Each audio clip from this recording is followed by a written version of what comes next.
Okay, let's begin our Tuesday, August 2nd City Council meeting. I need approval of the agenda. Seconded. All in favor? Yes. Yes. Hi, Robin. Hello. Just so everybody knows, Robin's up there. Yep. We'll go straight to our public comment. And who would like to start?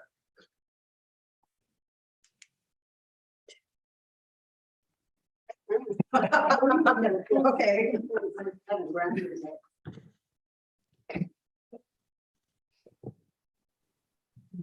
Here we go again. Deanna Hammond, PO Box 942.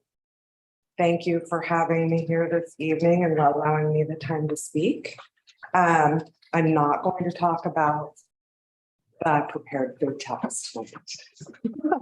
So that might give everybody a little breath of fresh air. At least not this meeting. So we'll talk about that some other time. The reason that I am here this evening is to talk about Ordinance, I think it's 22-03, the mopeds and the bicycles and those items, most specifically section 3, 10.12.010. So I've driven through the city and we have a problem with bicycle parking, being tied up to trees, parked in places, and I understand that it's a nuisance. Collectively, I've found 9 places to park bicycles. 3 are out here, 3 are at the post office, and 3 are at City Park. There is some bicycle parking at Clean Line. I believe that's private parking. So I really, the council would take into consideration before passing these fines and things. Most specifically to the bicycles, I understand the moped portion of the ordinance, or at least I think I have a good understanding of where you're going with that. But I really feel that it's in the city's best interest to make sure that locals and tourists have a place to park their bicycles. It will help cut down on traffic. Just in our little complex, we have 3 employees that ride their bikes to work every day. They park up against the tree. I am in constant fear that one of those bicycles is going to fall over and hit my car. So it is a nuisance and it's something that needs to be addressed. I'm not necessarily sure this is the case, but I don't think it should be a revenue grab. I think it's the city's responsibility to make sure that we are able to provide parking for sustainable energy transportation, and that specifically would be bicycles. So I know that parking is very limited. We are talking with our landlord about taking the 1 parking space that nobody can fit into because the parking lot is so small, and the bakery actually purchasing a bicycle rack to put there. My husband rides his bike to work. I would do the same, but I have no place to park my bike during the day. Fortunately, he can put his in the shop at night, right? So it's pretty safe there. But I really, really feel that council really needs to please take a look at getting more bicycle racks for those who ride them. The hotels rent them out. I don't even know that the bicycle rental shop has bicycles. So maybe looking at them to help with some of the things where they're renting out bicycles, they're riding through town. I think it's great. I think that we need more of that. So that's just kind of what I wanted to say about that. So thank you so much for your time. Thank you. Good evening. Sure.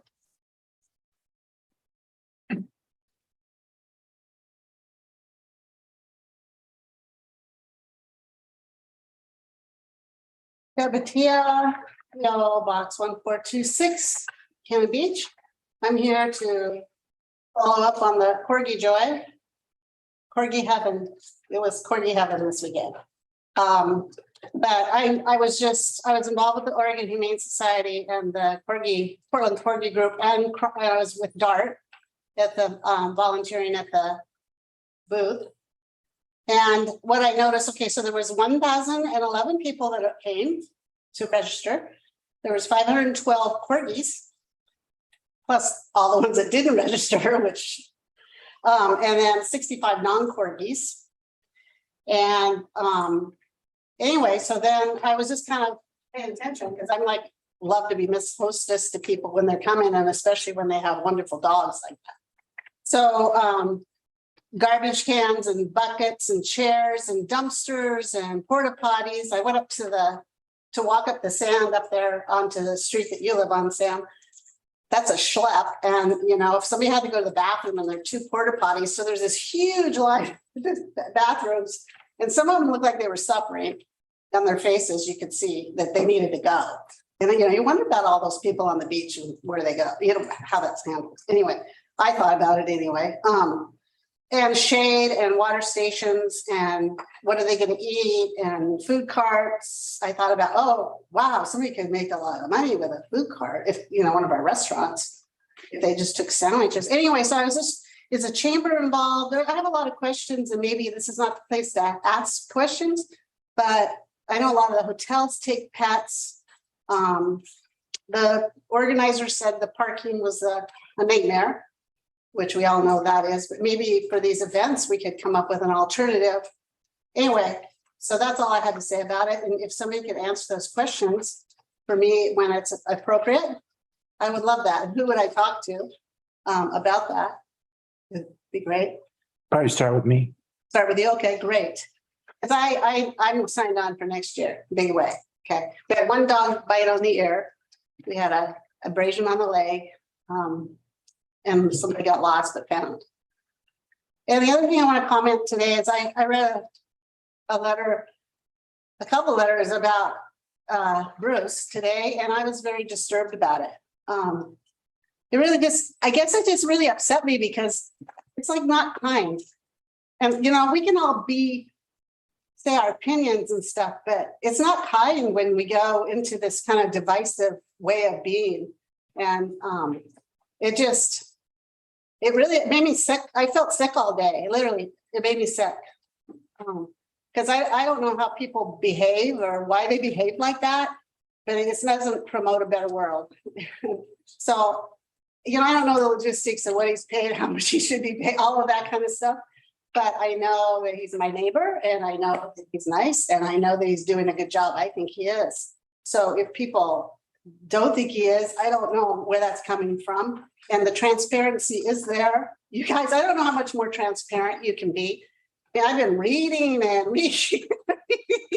I mean, I have a master's degree now in the planning commission. So, I mean, it's like there's about as transparent as much as you'll read. So if you want the facts, you can get them, because I did. And so I think you are pretty transparent. And of course, I would like to involve other people in discussion, but this is not the place. So I just want you to know that you guys are volunteers. He's getting paid. I frankly, he couldn't pay me enough to do his job and take that kind of both sides of the issue coming at you. I couldn't take that. Mentally, I couldn't take that. So what's that worth? So that's my question. So. Thanks, Deb. Thanks, Deb. Jen? That goes for Jeff too. Take care.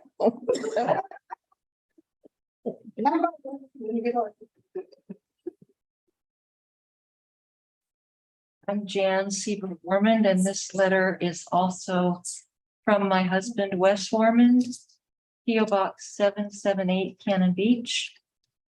Dear Mayor and City Councilors, tonight we have 3 requests. First, we wish everyone good health and realize that illness is sometimes a very private matter. However, since COVID appears to be a highly contagious and in some cases, even dangerous virus, we would like clarification as to our current city policy regarding COVID cases at City Hall, in Cannon Beach in general, and how the public health concerns in Cannon Beach are being addressed. Second, a few years ago, after some discussion with one of the organizers of the Corgi Day event on the beach at Cannon Beach, we thought Corgi Day was going to be moved from the summer peak season to early autumn. Concerns of too many people, animals in town and on the beach, water usage during the low flow season, our creek, beach, and wildlife over impacted in numerous ways were communicated and we thought understood. During 2020 and 21, Corgi Day did not, to our knowledge, take place due to COVID concerns. Now this year, rather than the event taking place in late September or early October, as we thought would be the plan, Corgi Day returned this past weekend in full force, along with loads of other visitors fleeing excessive heat inland. The town and beach were overcrowded. Safety and sustainability concerns were compromised. How can we as a community ensure that this event, as friendly and well-meaning as it may be moved to the autumn from now on? And third, we have concerns about City Manager Bruce St. Dennis's possibly receiving a bonus. We request that more time be given for the community to weigh in on this issue. Thank you for your help with these important matters. Thank you.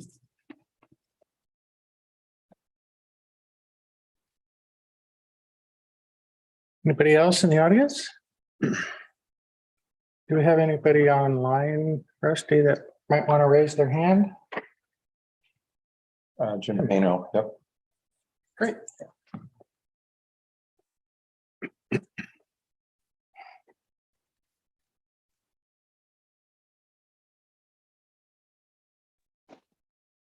Hi, Can you all Jim. hear me? Go ahead. Can you all hear me good? Yep. It's been mentioned a couple times about the Corgi Festival and that being a chamber event. I just wanted to make sure that everybody was aware that the chamber doesn't put that event on. And we don't help it. We don't promote it. We just try to inform everybody in town and the businesses that it's happening so that they're aware and can be prepared for it. That's all I wanted to say. Thanks. Thanks, Jim. That clarifies that. Anybody else online? Okay. Not seeing any, we'll move on with our agenda. First item is our consent for the minutes. Do we have any points or concerns? Move to approve the consent agenda for the minutes of June 29th, July 5th, July 7th, and July 12th. I'll second it. All in favor? Yes. Yes. Yes. Robin, you're muted.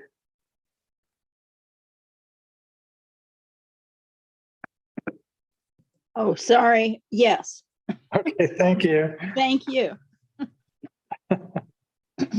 Okay, we'll move to our second item. Ordinance 2204. Mobility devices, Bruce. Yes, sir. This, apologize.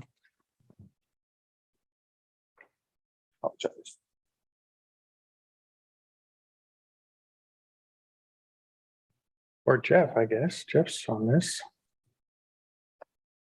What? Let me take first. Yeah, Jeff, if you would, what is this? So this is for the purpose of repealing municipal code chapter amending chapter 8, traffic and parking, and and Title 10 Vehicles and Traffic Emerging Mobility Devices Ordinance.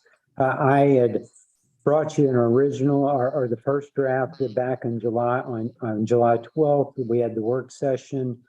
You had asked for staff to investigate travel and hotel rental packaging with emergency mobility devices.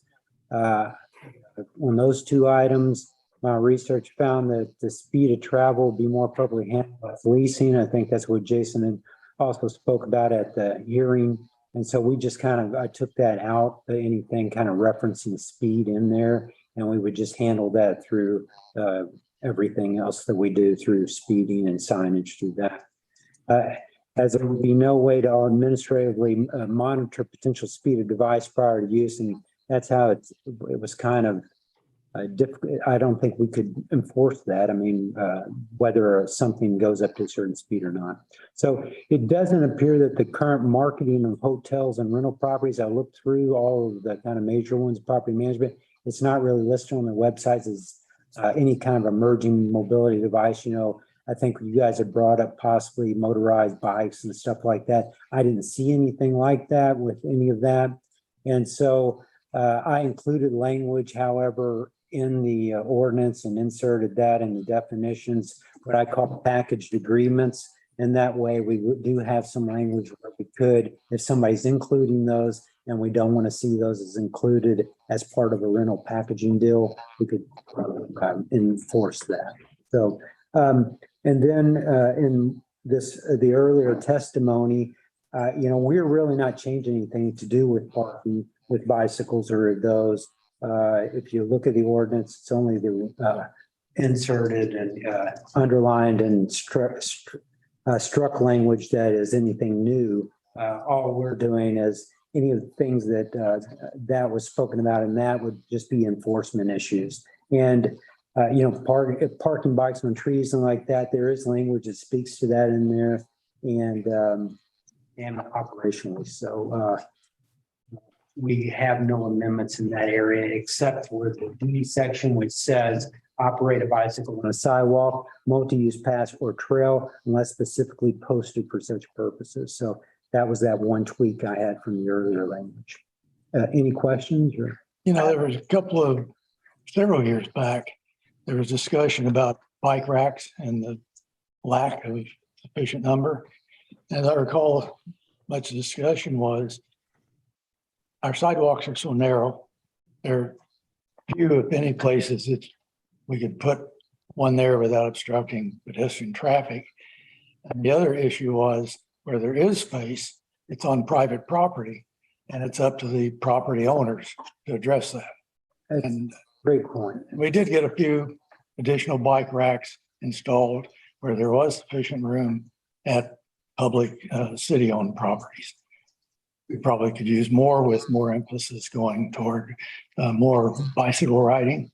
But that was the problem with downtown is obstruction on public right-of-ways, and property owners can address it on their own property. And you know, usually how communities get that, it's through ordinances for new developments, and you know, a certain percentage of the parking has to go towards you know, alternative mobility devices. Yeah, and I think we could probably address that with the code audit. I know we're going to be looking at required parking spaces. Maybe at that same time, address reserving a certain amount for bicycle. I think also if we ever get into the discussion through the TSP about bike lanes and that kind of stuff, we could include it there too. Sure. Yeah. Good.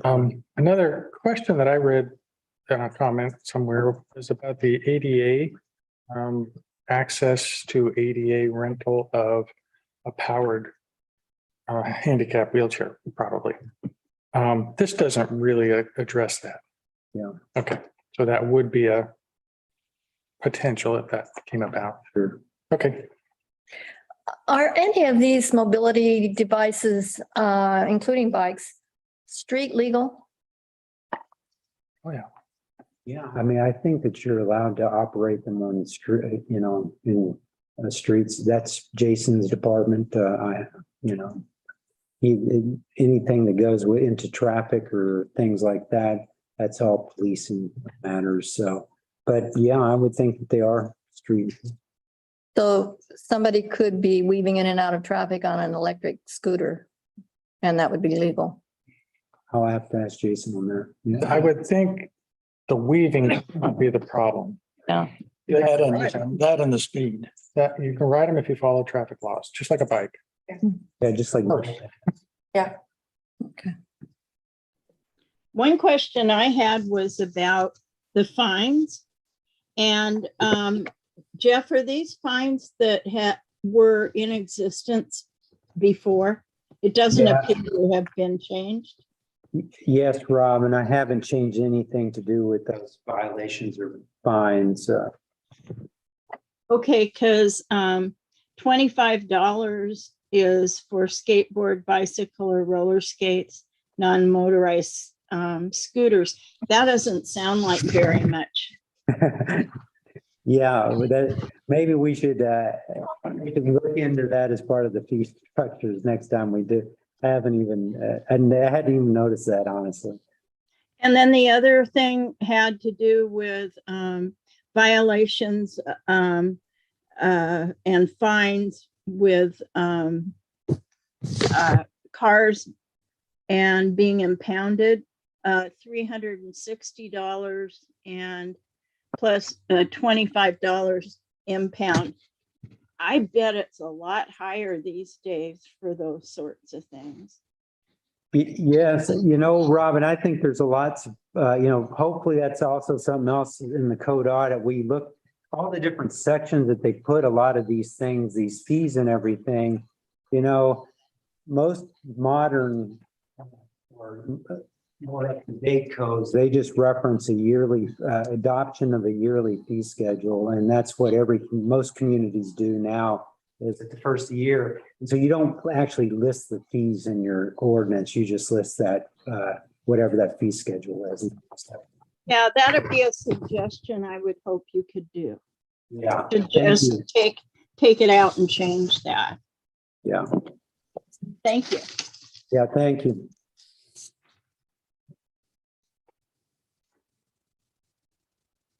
Okay. Any other concerns or comments? There you go.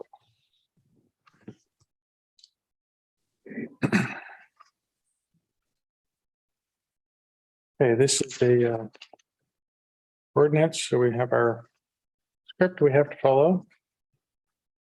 I'll make the motion if you'd like. Thanks, Mike. I move to approve the first reading of ordinance number 22-04. Second. Hang on. Okay, ordinance 2204 for the purpose of repealing the municipal code chapter, amending chapter 8, traffic, parking, and the title 10 vehicles and traffic.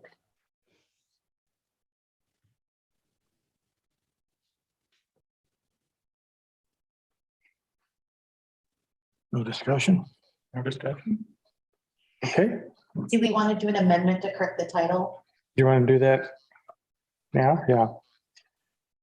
So there was a question about the title not being quite right. We were missing a sentence in there. It says chapter, amending chapter, and right after the first chapter, we were missing Okay, a section of words.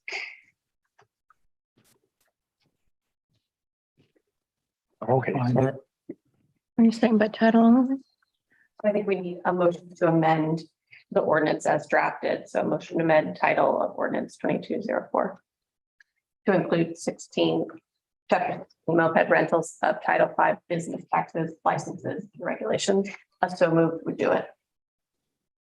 I move to amend the title of ordinance 22-04 to include chapter 16 moped rentals of title 5 business taxes, licenses, and regulations. Second. Discussion on the amendment? Jennifer? Okay, Council McCarthy, Yes. Council President Benefield, Yes. Council Risley, Yes. Counselor Ogilvy, Yes. Mayor Seidel. Yes. So do we need a new motion now for the first reading? Nope, we can now do the roll call for the first reading. Okay, roll call for the first reading. Counselor Risley, Yes. Counselor Ogilvy, Yes. Counselor McCarthy, Yeah, Council President Benefield, Yes. Mayor Seidel. Yes. Okay, Okay, then I move to approve the second reading and adopt ordinance number 22-04. Second. okay, let's read the right one. Ordinance 2204 for the purpose of repealing the municipal code chapter amending chapter 8. Traffic and parking and Title 10 vehicles and traffic emerging mobility device ordinances. Any discussion? Jennifer? What? I'm still not getting it right. Is this part? We have the amended one. Yep. Isn't that what I read? A little bit. no, you have to add it. I don't think I Okay. corrected on the piece. Ordinance 2204 for the purpose of repealing the municipal code, chapter 16 moped rentals of Title 5 business taxes, licenses and regulations. Chapter 8 traffic and parking and Title 10 vehicles and traffic. Okay, that does make more sense. Thank you. Discussion. Roll call. Second. Counselor Ogilvy, Yes. Counselor McCarthy, Yes, Council President Benefield, Yes. Counselor Risley, Yes. Mayor Seidel. Yes. Okay. Thank you, Jeff. Very nice line. Thanks, Jeff. Very last line. Ordinance 2204 has been adopted and will become effective 30 days from adoption. There we go. Thanks, Mike.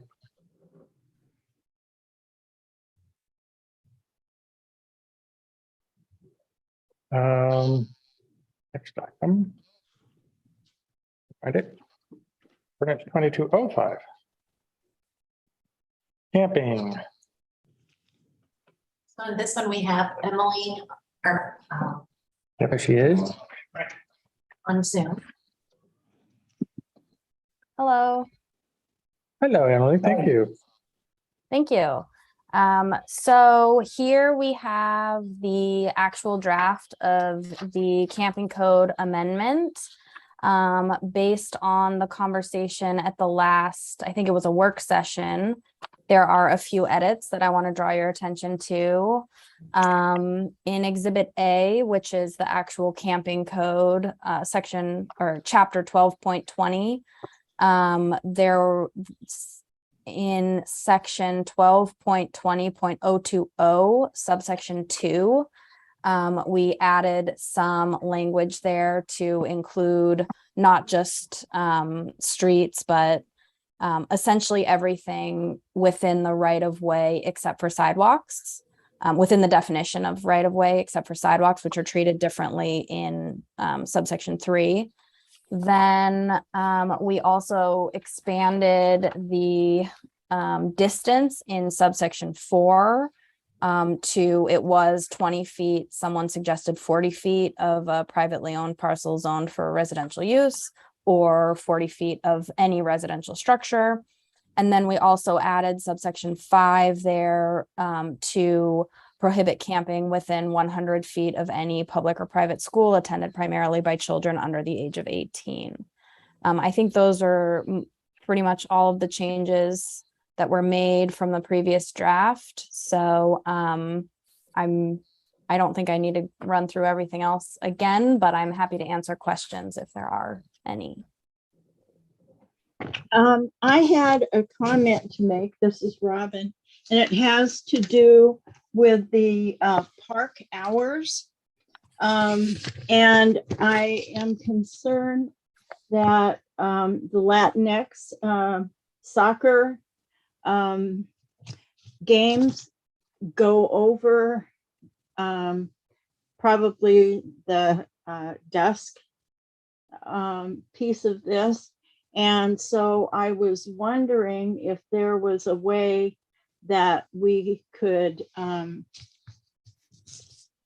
possibly open it up for that situation.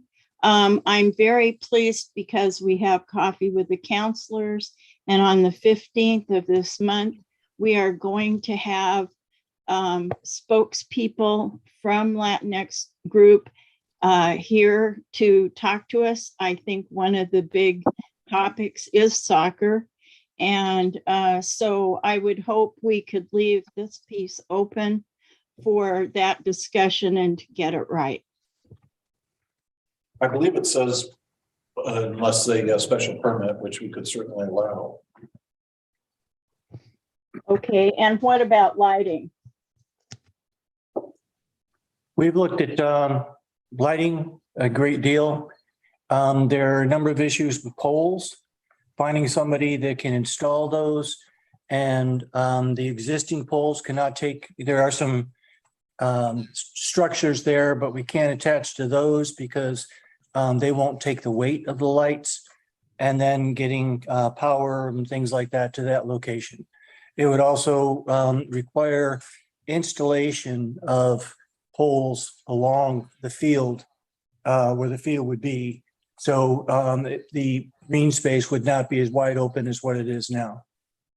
Well, I do want to honor the night skies situation that we have in town, but I also hope for safety features that the soccer teams would be able to have light. I understand they bring their own lights at this point, but maybe that could also be included in the permit. I appreciate what Robin's saying, but I'm going to ask Jason, there's a difference. What we're talking about for this ordinance is specifically camping.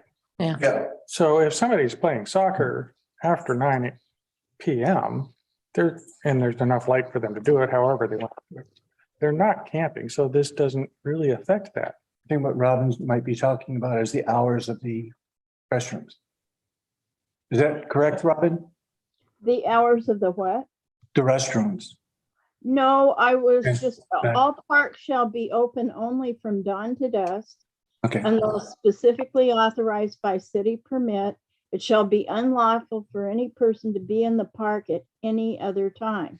So I just wanted to make sure we covered the soccer people. Yeah, it's specifically saying the parks are closed at 9 p.m. For camping. Yeah. For camping. Well, no, Yeah. I don't think so. Yeah, I think Emily can get this. Yeah, so exhibit B actually relates to all activity in the park. So section 12.42.035 is what Robin's referring to, and it is not specific to camping. It is just closing the parks from dawn or dusk till dawn. Yeah. For any purpose, for any person. Unless specifically authorized by city permit. But that's the park code. That's what we already have, correct? In place? We don't have a time limit on the perks currently. But they're still dusted on? No. No, okay. Jason, Somebody do you right now know- could be there at 3:00 in the morning, right? Right. But Jason, do you know how long most of the soccer games last? I think the latest that they've gone is 10 or so, and that was with lights that they provided, but it really depends on how the game's going that night.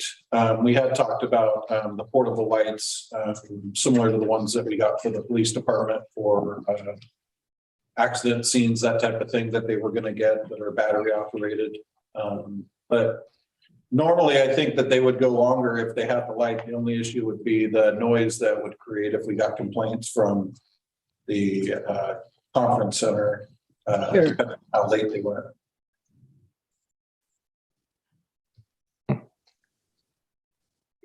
Well, I just hope we can have this explain exactly what our intent is. And to me, it's a little muddy right now.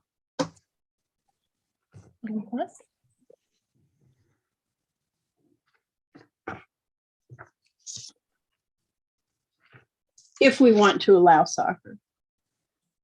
Well, as it says, you can get a special permit for the soccer, and I think we'd be more than willing to allow for that.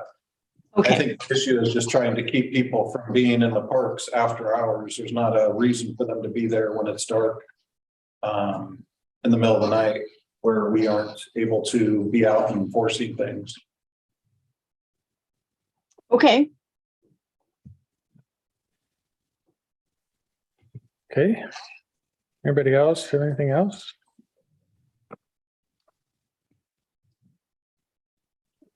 Okay, so we have a script for this one also. I guess I have one question.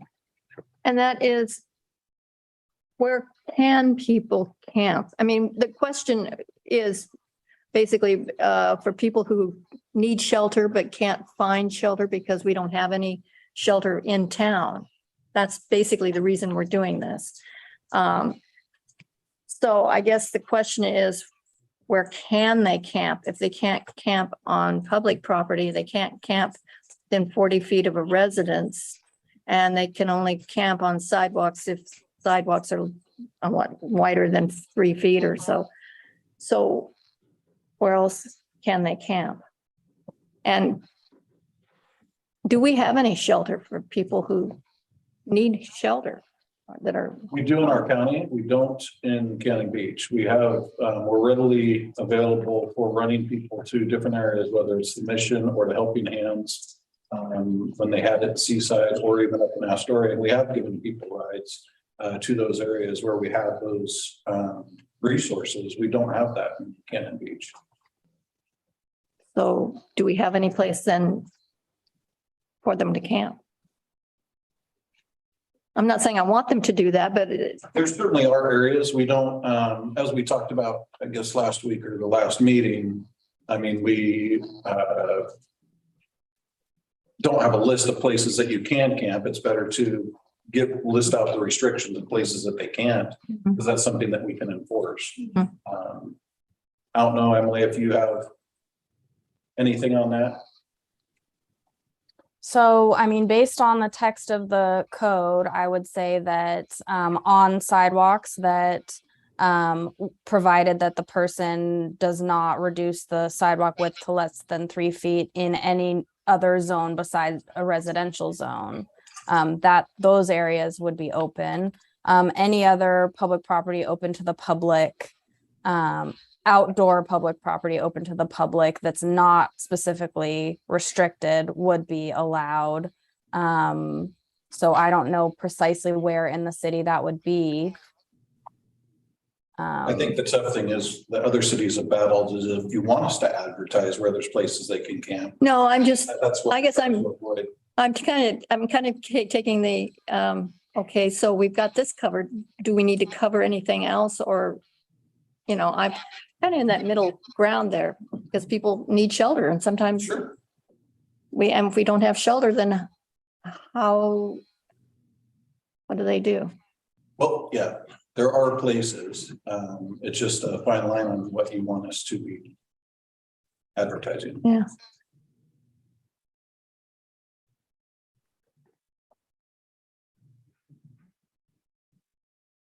Does this cover our requirements for meeting the Ninth Circuit Court and the other court rules requirements? So, I mean, it is required that there are places for people to camp.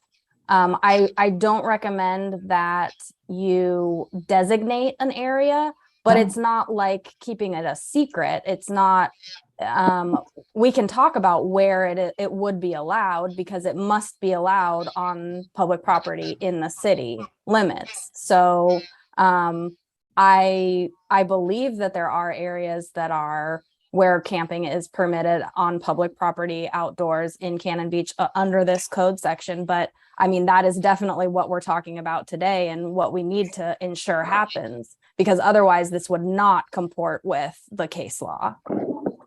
Yeah, So I can think of several places. I can think of City Hall. I mean, public parking lots wouldn't be excluded. under my reading of the code. So publicly owned, I should say, parking lots, not, privately owned parking lots that are open to the public, but publicly owned parking lots.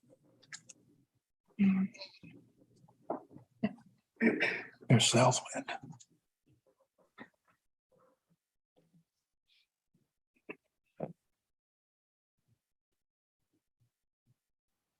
Okay.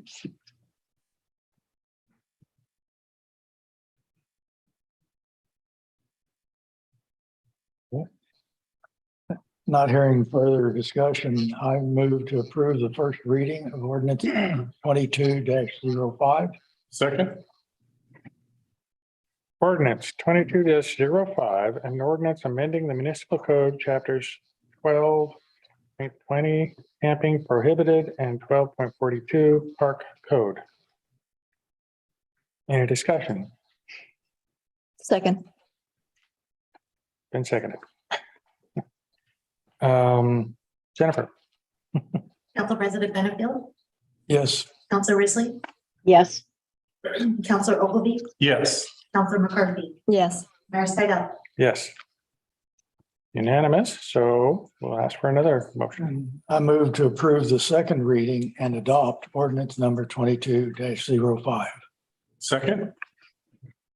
Ordinance 22-05, an ordinance amending the municipal code 12.20 camping prohibited and 12.42 park code. Jennifer?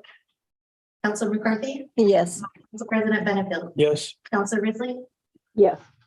Councilor Ogilvy, Yes. Mayor Stidham. Yes. Ordinance number 2205 has been adopted and will become effective 30 days from adoption. Thank you. Next item. Resolution 2222 for the purpose of adopting an updated utility leak adjustment policy. Yes, good evening, Mr. Mayor and Council. This is a follow-up from the last month's meeting when July 12th work session, when myself and our Public Works Committee Chair Janae Pierce-Mushin presented council with a draft resolution and policy form to adopt an updated utility leak adjustment policy and resolution form that's currently in place. The resolution form and policy are attached, and staff is asking that council consider recommending adopting this resolution 22-22. Any questions or comments? I believe there were no changes from the draft that we discussed at the previous meeting. Exactly. So the draft that we presented to you last month identified the changes that we had made. And when you agreed to those, then the final draft adhered to exactly what you guys looked at last month.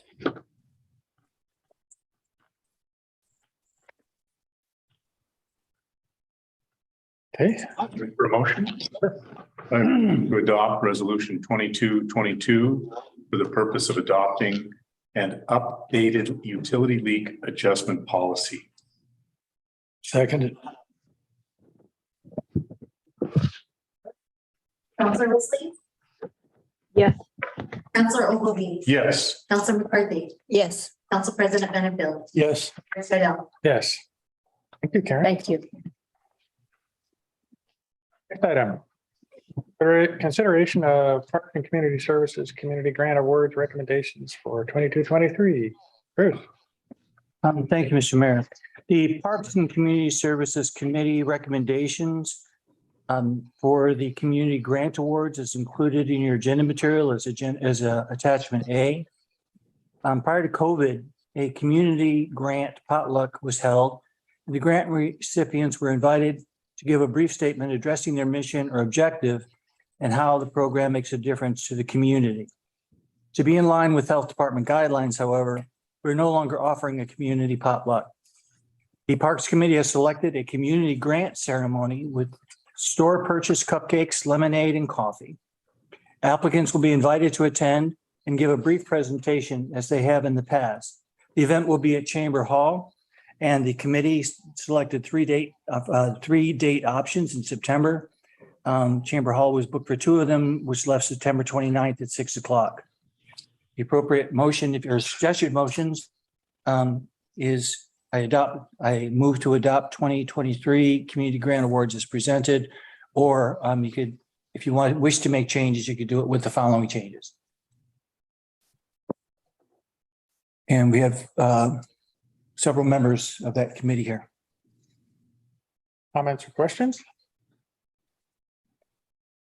I'm very happy to see the potluck coming back. It's not coming back. It's not, Robin. It's not coming back, Robin. Excuse me, I used the wrong word. We are still celebrating the program and I'm very happy to see that. The cupcakes are coming back. Right. There we go. Okay, and hopefully we'll get to see the faces of all our friends that we haven't seen for a while. It helps to hear the story and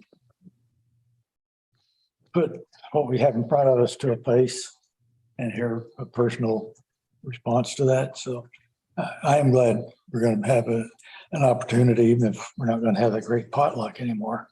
I always liked it. We will eventually. Okay, I need a motion. Move to adopt the fiscal year 2022-2023 community grant awards as presented. Second.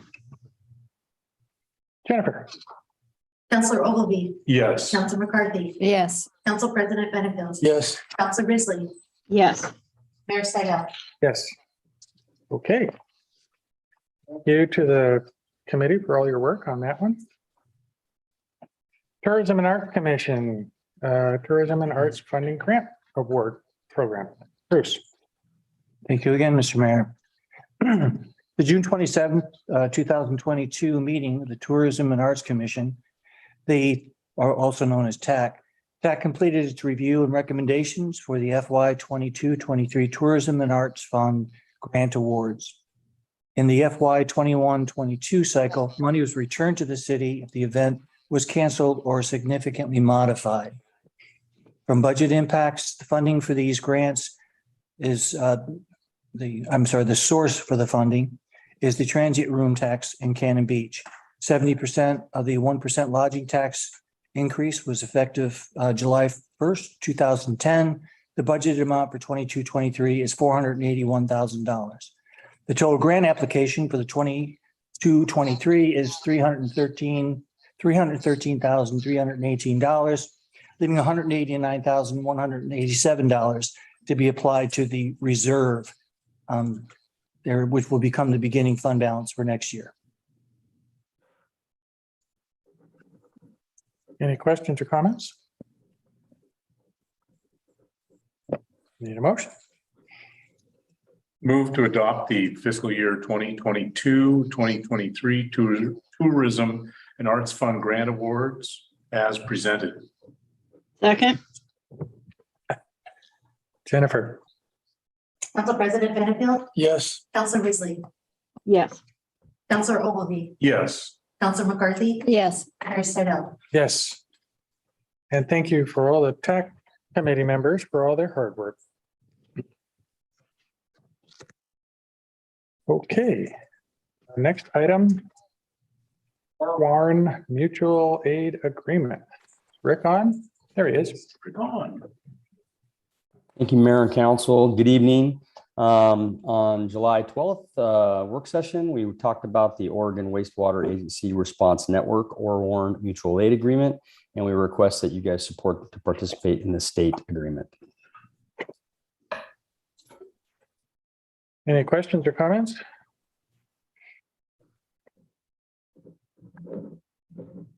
This is a common type of agreement especially between public works agencies. And there's no obligation on anyone's part to leave what they're doing to go assist another agency. It really allows the contributing organization to be reimbursed for the expenses they utilized in assisting the party that requested help. Need a motion. Move to approve the Warren Mutual Aid Agreement. Seconded. Last comments? Not Jennifer? Councilor McCarthy, Yes. Council President Henderson, Yes. Councilor Risley, Yes. Councilor Ogilvy, Yes. Mayor Seidel. Yes. And thanks, Rick, for sorting this out and getting it to us so we can work it up. Yep, thank you.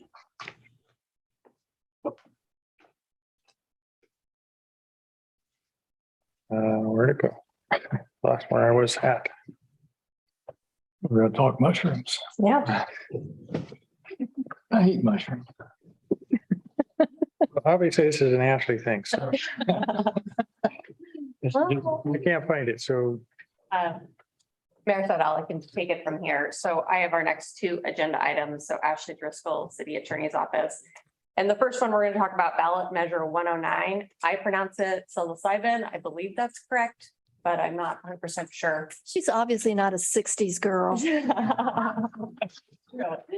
And this very hot topic, I've created the world's most boring PowerPoint, but I think will help us get through this.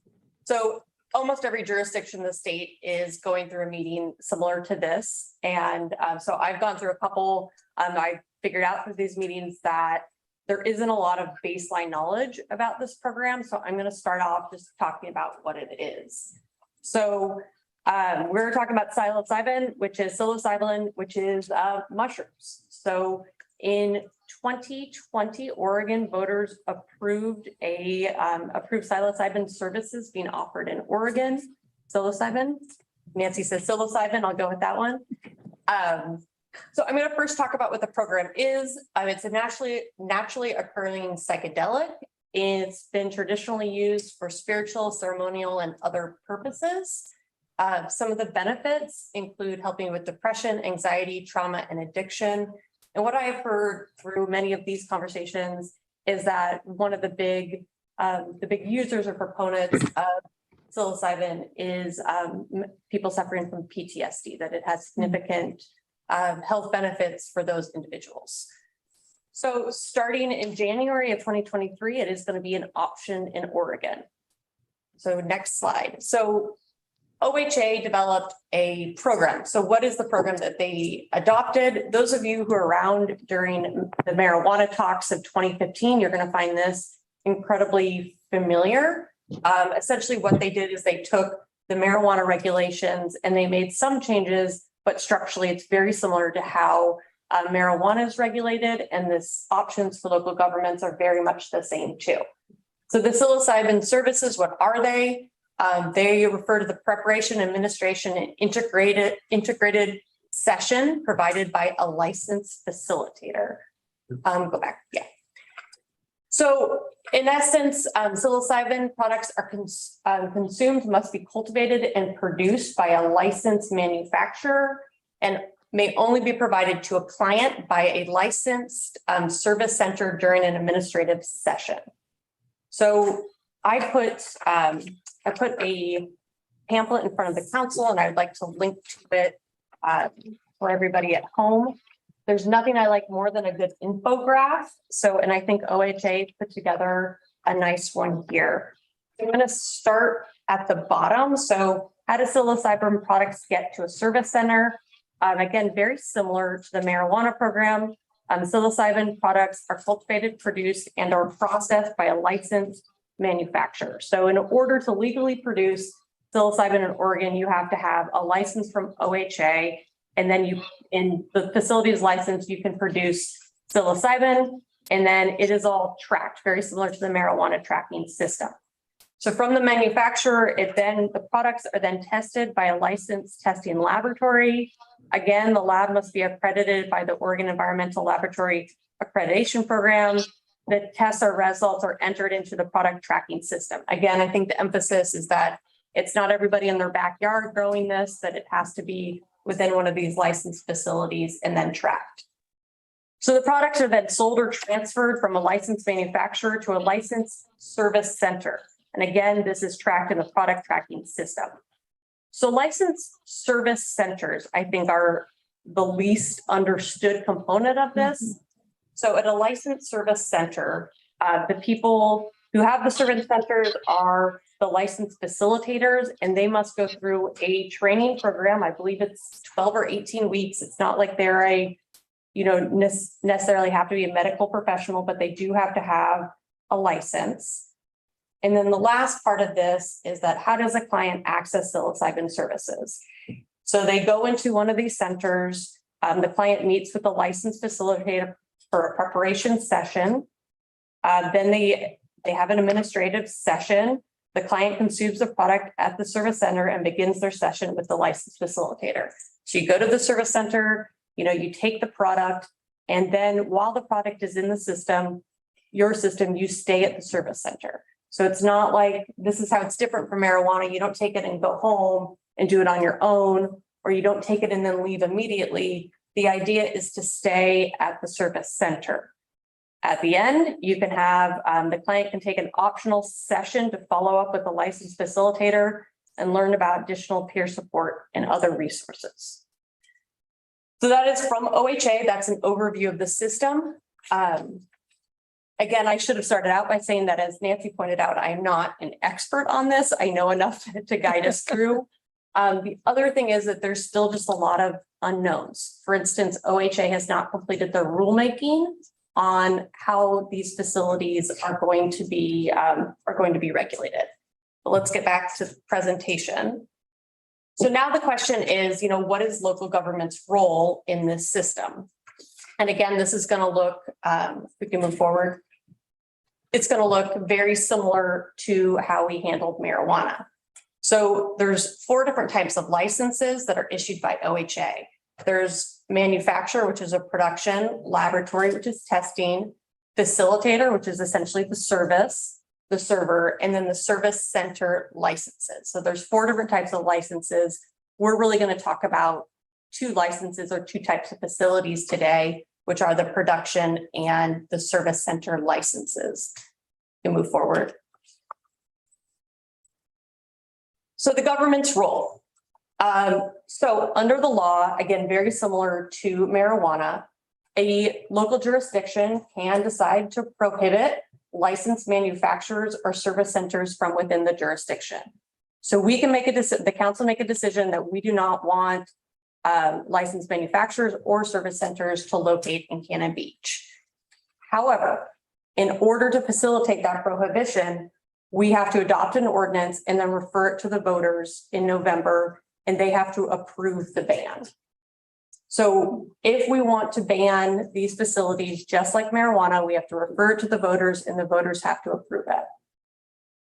The second is that the city may impose reasonable time, place, and manner restrictions on licensed facilities, and the 2 licensed facilities we can impose, on licensed facilities. So we can impose psilocybin specific regulations similar to what you did with marijuana. Those take a while. So the licenses are going to be issued in January 2023. So we want to start with those regulations. That's something we should start thinking about before they start locating. And then finally, again, similar to marijuana, we're going to have to provide a LUX, so a land use compatibility statement, to ensure the proposed facility is in compliance with local land use laws. So they still have to comply with your local land use code. So if you only allow manufacturing as in an industrial zone, you decided not to prohibit, one wants to come into your your industrial zone, they're going to be required, or you're going to be required to fill out a land use compatibility statement saying that, yes, this facility can locate here. Okay, let's keep going. So we have a variety of options, and I will tell you that my clients on this, the cities that I work with, are all over the board on how they want to handle this.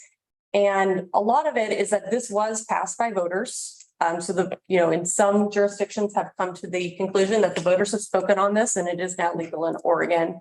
No other action is necessary. And it did pass in Clatsop County, a vote of 12,461 votes in favor and 10,000 votes opposed. So it passed by a significant margin. Other communities have reacted differently, and that, just like marijuana, it's fine that it's legal statewide, but they don't want these facilities within their communities. I'll tell you that is more common in Eastern Oregon. So let's go through what exactly our options are. So if the city wanted to do a permanent ban, you wanted to permanently ban manufacturers and service centers, we can do that. We must approve an ordinance implementing that ban and then adopt a resolution referring it to the ballot. And in order to make the ballot, we have to take those actions by August 18th, 2022. If we do not do that, if we do not get on the November 2022 ballot, we have to wait 2 years. For prohibition to be referred to voters, it has to be at a general election, which occurs every 2 years. Okay, so that's option one, complete ban. Option number two. Question. Yeah. About option number one. Mhm. If we go through the election and it's a vote to prohibit. So if that fails and it is allowed, do we then have the opportunity to put in the time, place, and manner parts? Definitely. Okay. I also have a belt and suspenders option here in case that happens. Again, because the licenses are going to be issued in January. So if we wait to November to make that, to start our time, place, and manner restrictions, there's a potential that that our land use regulations wouldn't go through in time. Right. So option number two is the temporary ban. And if I had to say you which one was most popular among jurisdictions, I would say it's probably the temporary ban. As I said, OHA has yet to issue their final regulations. And there's a lot of unknowns. You know, I learned the word odiferous last night, which means smelly. And so there is a question, are, the manufacturing facilities odiferous? Apparently they are. This type of facility is less known than marijuana. We don't exactly know what sorts of regulations that we need to have in place. So a temporary ban also needs to be referred to voters, and it essentially says, we're going to put a temporary ban. It's going to sunset in 2 years. And during that time, we're going to let OHA finish their regulations. We're going to let this play out in Oregon, and we're going to take some time and develop our own time, place, and manner regulations. So again, that does have to be referred to voters. It has to be approved by voters to go into place. And it just gives the city some time, if you think it's necessary, to develop a program. So the temporary ban has to go to voters too. Yes. Okay. Yep. Temporary ban, other people call it moratorium. It's the same effect. So other jurisdictions are just saying regulations only. Again, taking the position that this has been allowed by voters, in your community. They have spoken, and now just the issue is regulations. So instead of referring anything to the ballot, they're just going to work on where, if at all, can these facilities go. Again, I'm just going to keep repeating, similar to marijuana, the law does have some regulations built in. So for instance, a service center can't be within a residential zone of an incorporated city. So you're not going to have any of these service centers popping up in your residential areas or within 1,000 feet of a school. Also, state law prohibits manufacturing the products outdoors. So, this is a big issue with marijuana, huge, manufacturing outdoors. That's not going to be an issue here. So, a lot of jurisdictions are going to say, like, these are fine, maybe one or two that we want to add on top of this. What we can't do is regulate so it's an effective ban, because that would be circumventing the process of going to voters. So we can't regulate in a way that none of these facilities could ever come to our town. However, I have one client that is so small that there is nowhere that is not within 1,000 feet of a school in their town. And so, it is effectively a non-issue for them. Actually, service centers are restricted from residential zones. Mm-hmm. But it didn't say that for the manufacturing. So the next question is, and I'm looking for Jeff if he's still here, even if these facilities are coming into your community, if they're prohibited by your development code from locating in a residential zone, that your regulations would stand. Jeff's on Zoom. Okay, well, we'll come back to that, but so they still have to integrate into your code. So if you don't allow manufacturing in residential zones, they're not specially situated that you have to allow them. Okay, so let's keep going, and then I think there will be questions for Jeff at the end. Okay. So. This is the belt and suspenders approach. This is referring a measure to the ballot over, again, we're not going to find out what the results of that would be until November, or as we discovered in Cannon Beach last election cycle, it could take a while if it's a closer contested election. So, what if we don't find out the answer until December and the ban failed? We could have facilities looking to locate in Cannon Beach as soon as January. So a belt and suspenders approach is getting the process for land use regulations underway while also referring a measure to the ballot. And our last option is not doing anything at this time. And again, there are a lot of people that are doing this, that you have, land use regulations already in place, and these facilities would integrate into your existing code. So if it's manufacturing, it would only go into your industrial zone. There's a lot of jurisdictions are saying, we got this covered, especially through marijuana. So the only issue, I believe I already mentioned it, is that, we don't get a chance to refer to this voter every year. We don't take this opportunity in November 2022, then we don't have another option to send a prohibition to the ballot until November 2024. So would that mean that it would be allowed then from 22 to 24 if? Yes, it would. While they we're would be waiting to allowed put it on the, okay. Yeah. Ashley? Yes. Uh-huh. The numbers you were giving for the vote has to be for the whole county. Do you Yes, have numbers for Cannon Beach and how that worked out? So I don't. I think between Jen and I, we can probably get those by the end of the meeting. Yeah, that'd be nice to know. I think it would give us an indication. Okay. I will look for that. Probably I'm going to finish here, and then probably when you have some questions, I'll take a look. All right, so I have one more slide and then just a couple other things to add. So let's say that we do a voter referral. How is that going to look?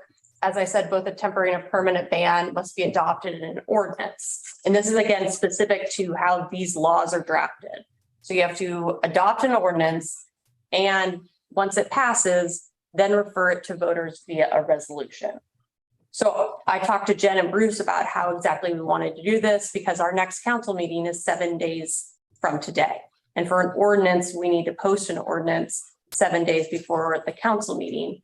And so instead of doing just sort of a dummy placeholder ordinance, we decided to have this conversation first. So the ordinance then needs to be adopted at one meeting via unanimous vote, or at 2 meetings via a non-unanimous vote. I think we're familiar with that. So at the same meeting that the ordinance is adopted, the council may pass a resolution referring the ordinance to voters. I mention this because if we're going to go this route, because we don't have the ordinance ready to be posted tonight, because we didn't know if that's the option that the council wanted, we're likely going to require another meeting the second weekend of August. So not a week from today, but probably the Wednesday or Thursday of that week. And it would just be simply adopting a resolution. Adopting the ordinance and then referring it to the ballot. So my last comments are, again, the questions that I've been getting are what are local jurisdictions doing? So Jen gathered this information for me. The county is doing a 2-year temporary ban. The city of Warrenton is doing time, place, and manner regulations. City of Astoria, I believe, has yet to consider this issue and may not. And Seaside did a 2-year moratorium. So is Jeff available? Yeah, he's on. Okay, so I kind of pinged Jeff earlier, and I think the question that I have been getting, that I've been referring to community development directors, are, if we did nothing, are there locations within the city where these 2 facilities could go? So Jeff, do you have an answer to that? Yeah, We, in both our C1, can you guys hear me? Yes. Yeah, so in both our C1 and C2 districts, they have limited manufacturing. It's not spelled out in any way and what types of manufacturing, it just says limited manufacturing. So I would assume those are as conditional uses, so we could put conditions on, how those take place. But that's what I would say, is that they could take place as under the limited manufacturing use, but it would be a conditional use. Where are those located? So that's pretty much any of our commercial zones. That's C1 is downtown in Midtown area and down around Fresh Foods. And then C2 is going to be up there on the other side of the highway. Any other questions for me or Jeff or Bruce? I have those numbers. Yes, thanks. Okay. So the total votes casted for Cannon Beach was 1,025. 639 said yes, 386 said no. Say that again, 39 were yes, and 386 were no. It's the same margin as the county.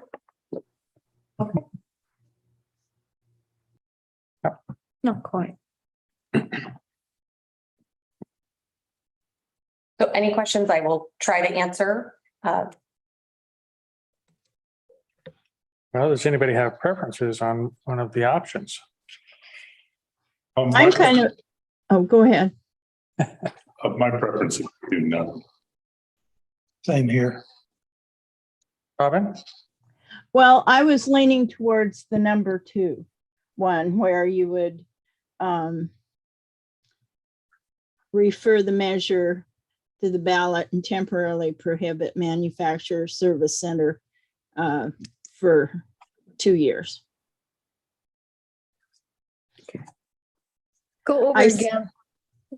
I see what happened with how many places were licensed in Cannon Beach for marijuana. And I wished we'd had a more defined area where it would be allowed, because it's all over the place. And I think I liked how Seaside did it, where they didn't do it on the main streets. If I could add one comment to that, again, I don't have a crystal ball about how these service centers are going to develop, but through some of these conversations, one of the things I've heard is that it does take a while for the psilocybin to go through your system, and like approximately hours, I'm assuming. And so a lot of the discussion is that the service centers may actually want to have property in order to allow for some outdoor space, allow for people to walk around within the service center. And so again, no promises, but it sounds like those might be situated more in areas that have larger parcels. So not within incorporated cities, but can't necessarily count on that. I agree with you, Ashley. My daughter actually had a friend who felt that it was very helpful to them. However, he was a vet, but it did take a very long time, the process. And of course, he was doing it with professionals. So I just want to make sure we do this right. Could you go over the option of not doing anything again, what that means? Yeah, so the option of not doing anything, which would be no specific regulations over and above what's in state law and what's in your code. So if a facility can locate within, if the facility is a type of facility that can locate within a zone in Cannon Beach, then they can go. So I think Jeff was saying for manufacturing, there's some limited space in the commercial zones that's a conditional use. So if we did nothing and one of the manufacturers wanted to come to Cannon Beach, they could do so. However, they'd have to get a conditional use permit. And then they couldn't violate state laws. They couldn't be in a residential zone and they couldn't be within 1,000 feet of a school. Could we ban like the manufacturer but allow the service center? Yes, but that would need to go to voters.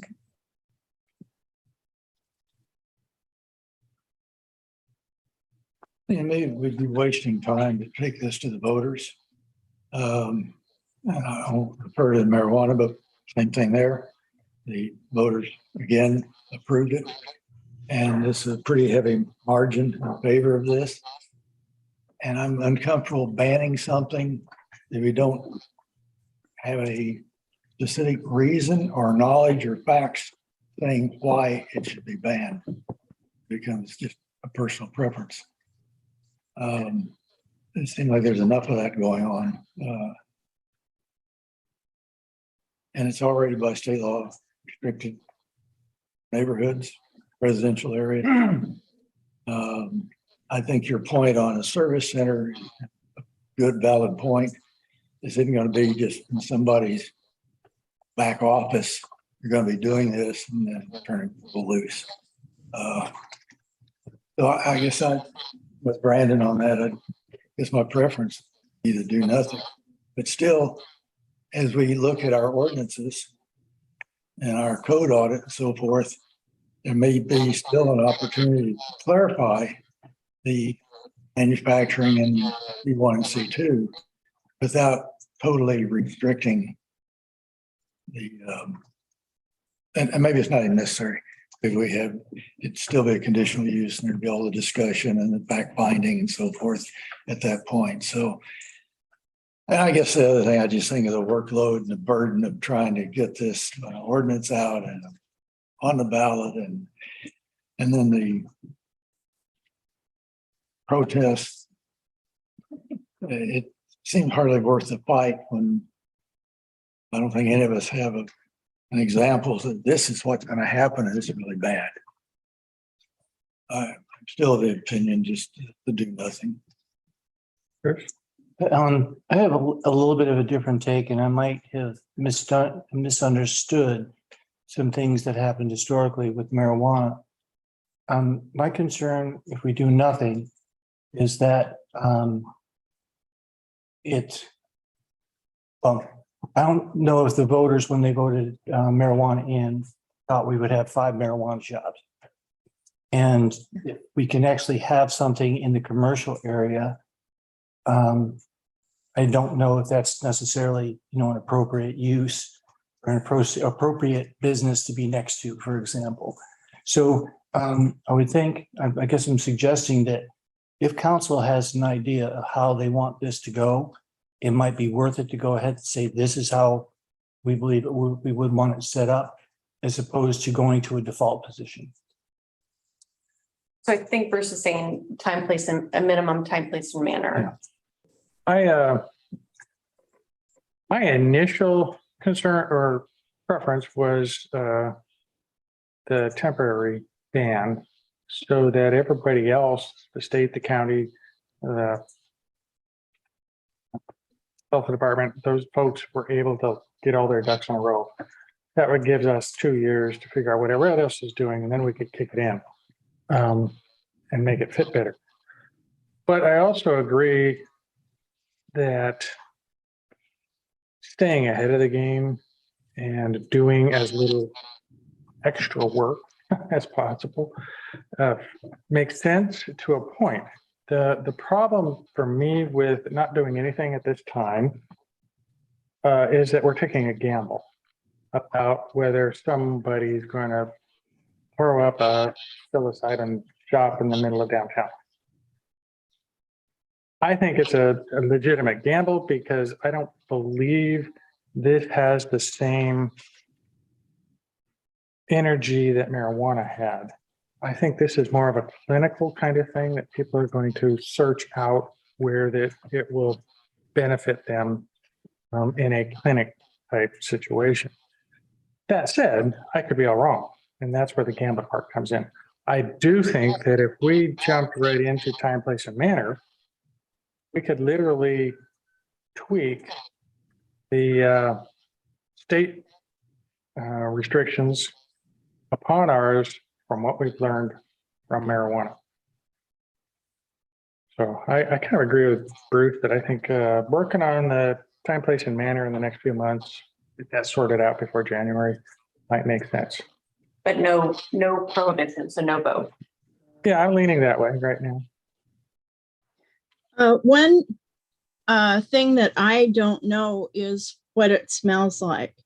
And I do know that it's wonderful to walk by a bakery and have the smell of a bakery or sometimes a restaurant.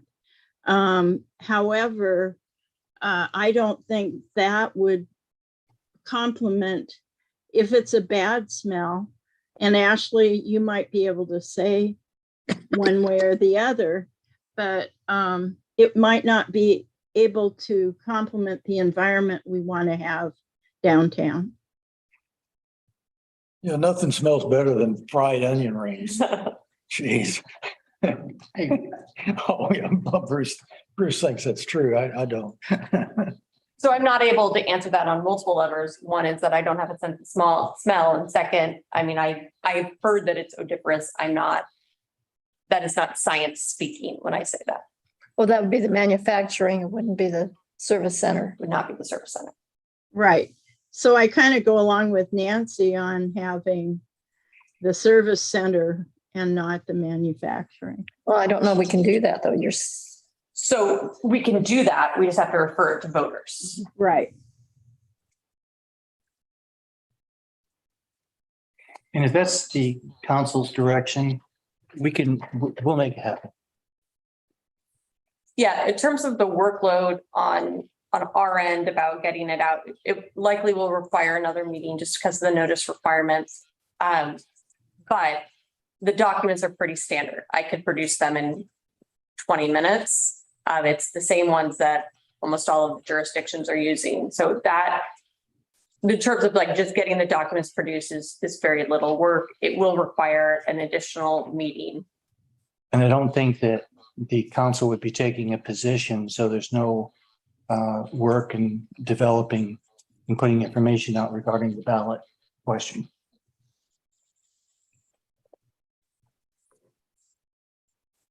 Just trying to give you the option.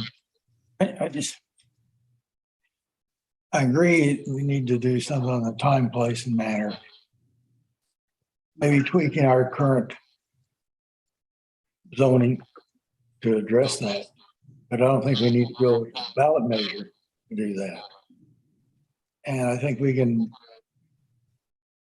not make it so restricted that they can't provide any manufacturing or service center, but we can clarify it such address no objectionable odors.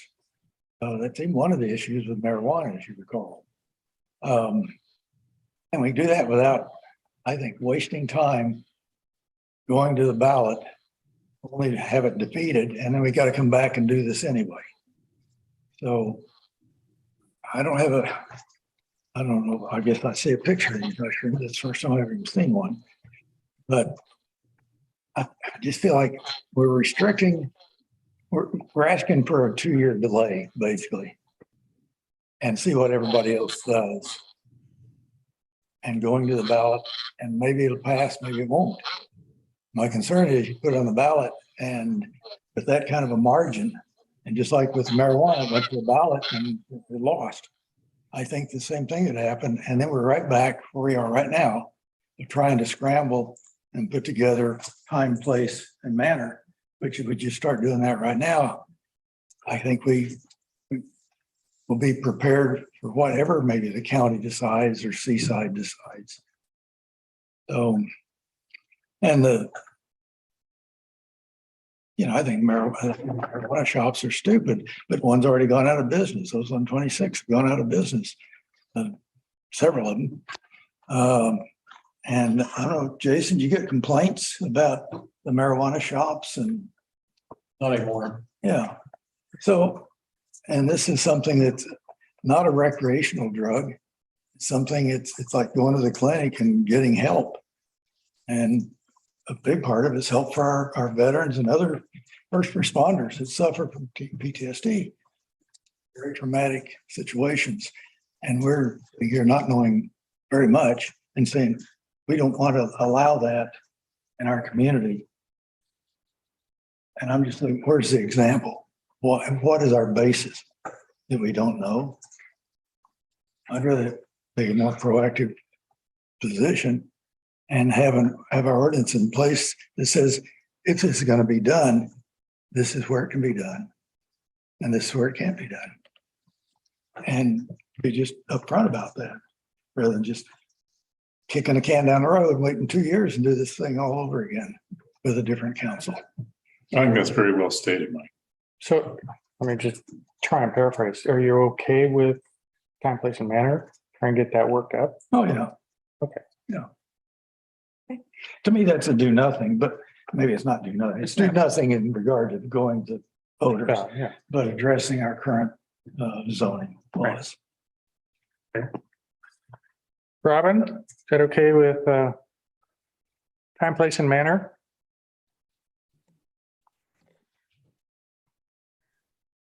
I prefer the other way. Okay. Nancy? I'm okay with time, place, manner. Yeah. I think we'll work on time, place and manner. And obviously, the January date is just when it gets started. It doesn't mean that we have to be done by then, does it? Yeah, I mean, the risk there is like January 1st, somebody will apply for a license for a facility in Cannon Beach. But Jeff's on the call here. He can talk a little bit more about it if he has any ideas what those time, place, and manner restrictions would be and timelines. Yeah. So I think, we're like you, Mike said, we're going through those code audits.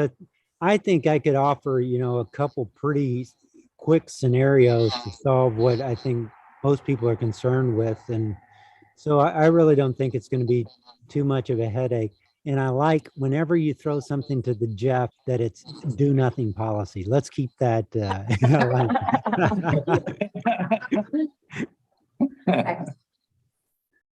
Okay, I think we have the guidance we need. Yeah, I have the direction and now it's kicking it to Jeff. Okay. All right, so I have the next agenda item as well.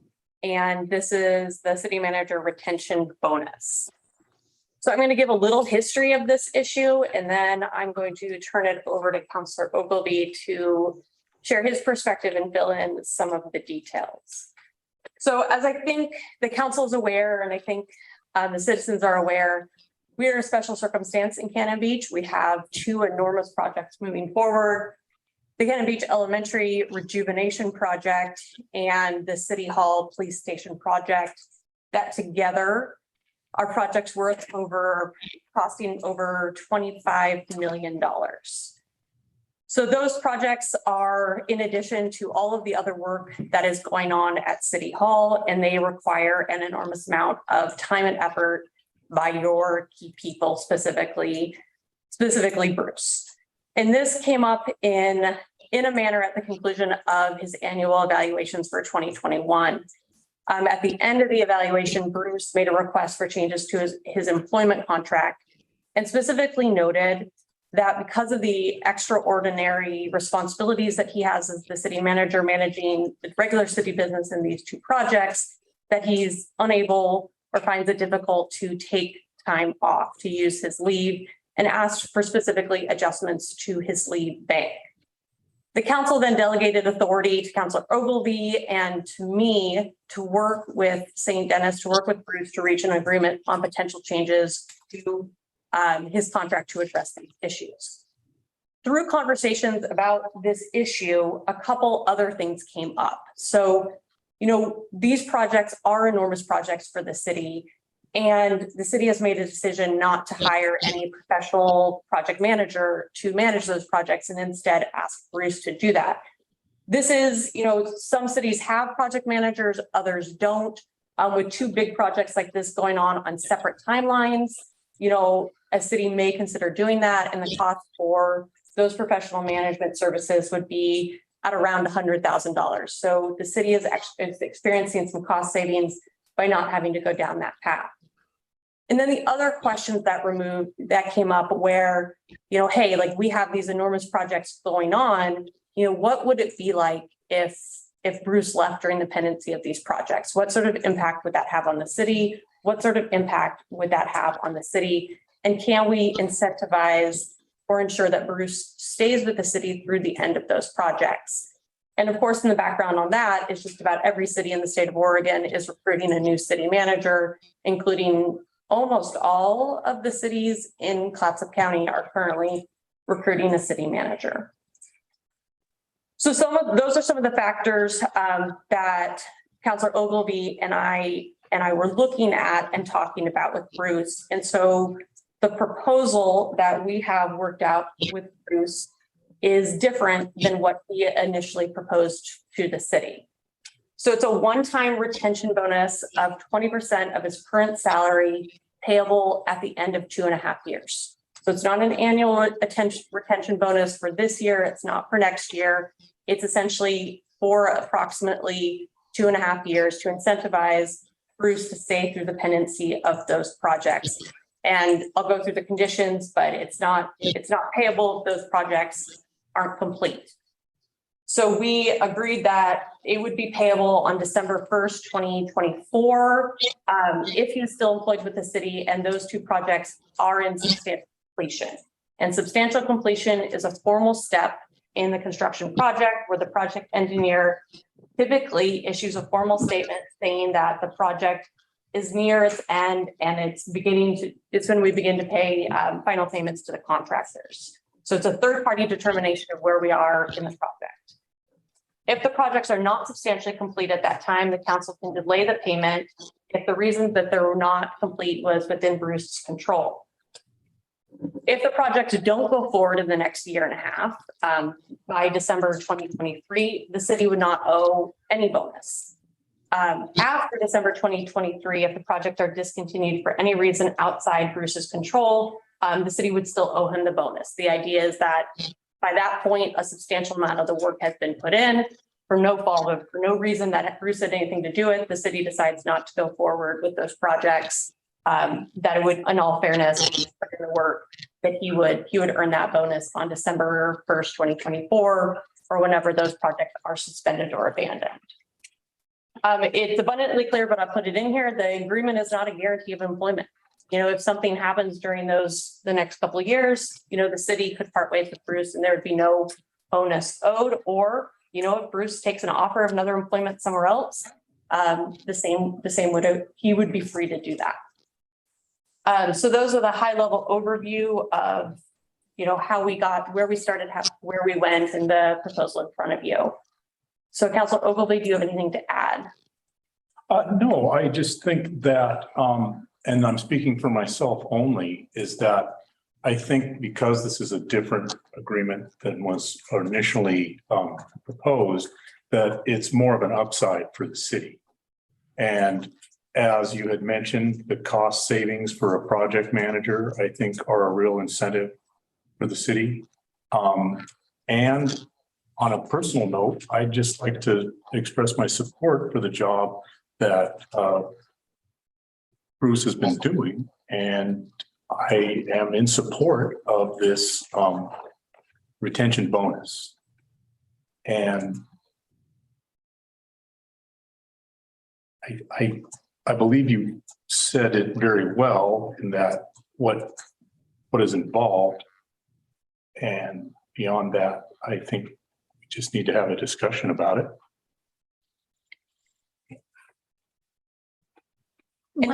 Go ahead. I was just gonna say, any questions for me or Brandon, now would be the appropriate time. One thing that I remember in that initial conversation, it came up because Bruce had not been able to take vacation time. So what in this agreement requires him to take vacation time? So the agreement does not require him to take vacation time. I will tell you that, I represent the city and I was not in favor of making changes to vacation accruals. The first proposal was, to have an additional or larger cap on vacation and allow a cash out. From my perspective, just working in employment, that disincentivizes vacation taking. So if we were to say that, one of the conundrums Bruce would be under is that you either cash out, 40 or 80 hours versus vacation and have, an additional sum of money, or you can take vacation. People who are already disinclined to take vacation, if they also aren't able to do the cash out, are less likely to take vacation. So moving away from discouraging vacation while still recognizing that there was an issue regarding, because that becomes cash, like essentially that becomes cash. So, what we're trying to meet Bruce's needs without disincentivizing vacation. But how can we guarantee he's going to take vacation? Good. Yeah. What? Keep it up. Yeah. The work. I will prioritize the work. If I can get vacation, that'd be great. And I'm trying to do it more. There has been more vacation since we started this discussion. But there's just a lot of moving parts. Somebody's got to keep track. Yeah, but I really think you need vacation. I mean, we were so ill a couple of weeks ago, and I think part of that is the stress and everything else that goes along with the job. And I think, that's not, being sick is not a vacation. Thank you. Thank you. Ready? Thanks, Neil. I think during the review process, annual salary adjustment, I think I was one that brought up my concerns that with all the negativity from a small handful of citizens, that you would just get tired and say it's not worth it and just walk out. And it was my real incentive to get this contract, this revision done to incentivize you. You assured me you don't intend to leave. You're like what you're doing and so forth, but you can only take so much of that crap before you say it's not worth it. And I would like for it to somehow be a little more worth it to stick through these projects until they are completed, at least. And hopefully beyond that, to experience the benefit of all your hard work. But you're right, there's a lot of competition for city managers. We've gone through 3 since I've been here on a council. So I don't want to go through that again. And I'm very, very pleased with your performance, your motivation, your sincerity, and your creativity in being able to bring these projects to the forefront without increasing property taxes. It's almost like a miracle to me. So I commend you for that. I just want you to stay here, focus on the job, but do take a little time off when you can. And this is a way of, it's not golden handcuffs. It's not that big a dollar amount. It's not enough to keep you from taking a more lucrative job or just saying, I'm tired of all this and walking away. But it's a recognition of the hard work and a reward for completing something that goes well beyond normal duties of a city manager. It's being major project manager as well as continuing to serve the community and support your staff. So that's been my motivation behind this. I think certainly support this agreement. Thank you, Mike. I'm going to add another component to some of the concerns that I've heard. And that is the fact that Bruce and our directors in the city staff are not under the city union process. So they don't get the same beneficial negotiation process that we go through with both the police union and the public works union and whatever their name is, I can't remember. They have to negotiate with us themselves. That is the process that we work with. Luckily, we have somebody like Ashley in between that does a lot of the management of that. So that is when we try and compare Bruce's job and how he is reimbursed for that with the way the rest of the city staff works. they have a beneficial negotiating process. I think through Bruce's leadership, that has been very positive for the city personnel on both unions. That point, I think, and I'm going to repeat one that Mike brought up, is the fact that we have not raised the property taxes the entire time. If anything, they are, we no longer have the bond that was on the entrance that faded 2 years ago. As I can remember, the treatment plant is done or almost done. So all we are literally paying on is the forest reserve. So as far as property tax bonds. So that's puts a new light on the fact that the folks who are helping us build our new city hall are our visitors. So in the way that Bruce has helped us design through both the transient room tax and now the food service tax. So I think having creative don't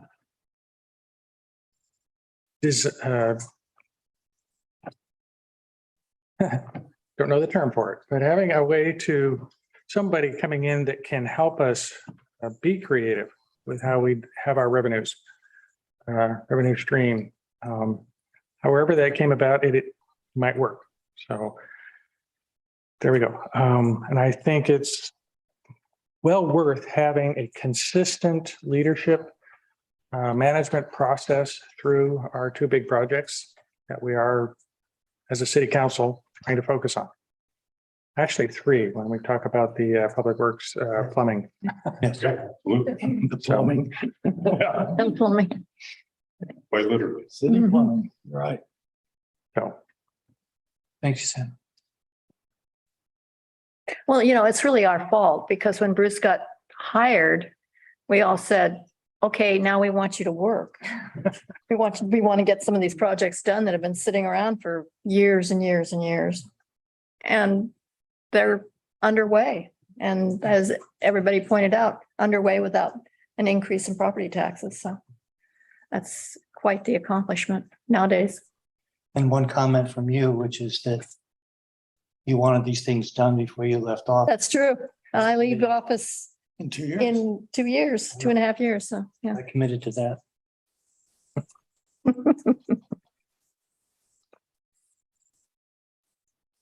And I would also like to thank Brandon for stepping in for that bit of negotiation that we worked out. You bet. Yeah. Thank you for your comments. Appreciate it. Any other questions or comments? Sam, I guess the one thing I want to make sure of is that Bruce will have an evaluation every year. We have a new council coming on. And I think that the value of that evaluation is top priority. And this cannot, I don't even like what it's called, retention, because that colors the evaluation process. So I would like to suggest another word for it. I didn't understand what you said, Robin. You'd like to see another what? I'd like to see another word for retention, because in my mind, a new council is evaluating the work every year. And I think that it needs to be an open discussion, not clouded by this retention word. I don't get it. So if I may, I get your concern, and there are two pieces of the agreement that I want to just draw your attention to, Robin. One of them is section 3, that the parties acknowledge that the retention bonus is not designed to replace any potential merit or cost of living, which are determined annually by council. So this is different than those, and you will have an opportunity, the council will have an opportunity at the annual evaluation, which we have been having a pretty robust process the last couple of years. And then it's very clear that the council makes any decision independently on a merit bonus at that time. And then section 5, nothing in this agreement is intended to be a guarantee of employment, nor does it prohibit the manager from leaving the city before the end of the projects. So what I hear your concern is, Robin, is that the use of the word retention implies a promise of employment. And so I hear that, but I think section 5 speaks exactly to that there is no promise of retained employment. If the council can consider, a different name for it, it could just be a bonus. Essentially, it's a reward or is a recognition of the hard work when these two enormous projects get complete. So we could call it, a project completion bonus or something of that nature, if that's the council's desire. I would like that. I have to admit, retention kind of sounds like a bowel movement. I would almost say something like his commitment bonus or something like that. I mean, it would be an easy fix. It would just be instead of, I think retention is just in section 1, we could call it again, we could just call it a project completion. Section 1 and section 3, but it doesn't change. Yeah, bonus work. Function of the- Intent. of the agreement, so. Yeah. Well, it does to me. So I wouldn't be in favor of it as it stands right now. You wouldn't be in favor of it if it continues to say retention, or you wouldn't be in favor of it Yes, at all? correct. No, as long as the word retention is not there, I would be in favor of it. What if you just replace retention with Project. project completion? So if this is the council's desire, my suggestion is, the suggested motion is I move to authorize Mayor Seidel to enter into the memorandum of agreement between the city of Cannon Beach and the city manager, Bruce St. Dennis, with the changes discussed. And then I can go through and get out the word retention and put in, what are we calling it? Project completion bonus. And then mayor would be authorized to sign it. Does the agreement list the name of the projects? The agreement lists on many occasions, both Cannon Beach Elementary and City Hall, and it lists that it specifically says that that you are entitled to this bonus along the following conditions are met. You're employed by the city of Cannon Beach on December 1st, 2024. The CVE and CHPD are deemed substantially complete by the respective architect. Okay, I have no qualms about changing. Yeah, so you'll go through it because about 3 different sections that uses it. Yeah, I think it's all over in the actual agreement. So yeah. Is that okay with you, Robin? Yes. Thank you. Thanks, Robin. Okay, any other concerns? So to reiterate, I think it's easiest to say, I moved to authorize Mayor Seidel to enter into the memorandum of agreement with the amendments as discussed between the city of Cannon Beach and city manager Bruce St. Dennis.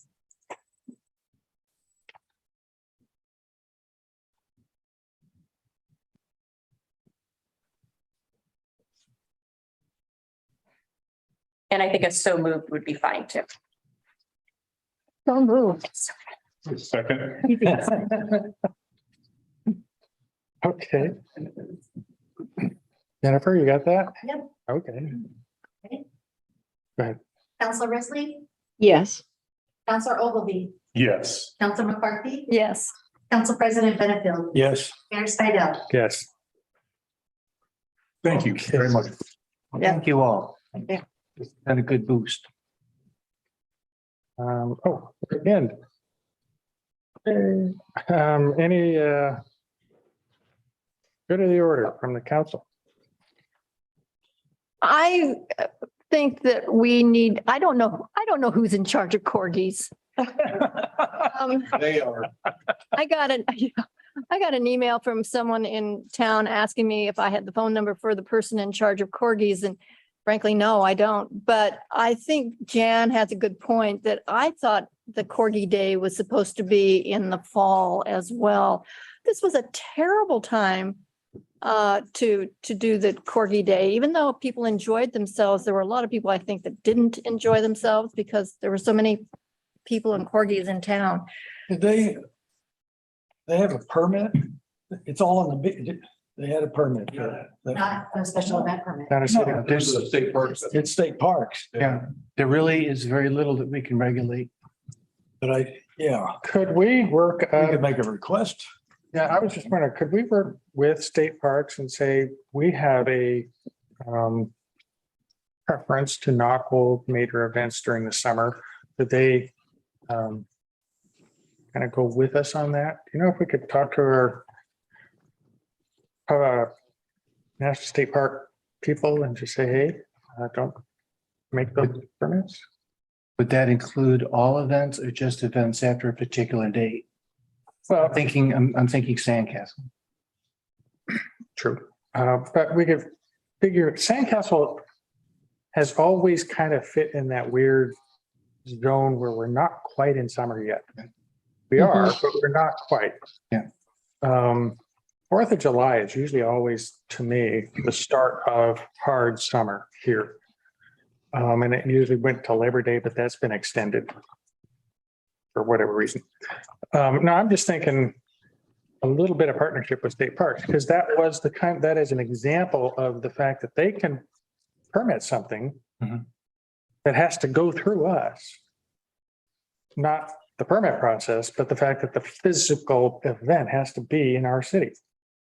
Yeah. Because of something they've permitted. Well, and the other thing too is whoever is in charge of corgis, I think that's Surf Sand. I'm not sure, but it has been in the past. I have the number.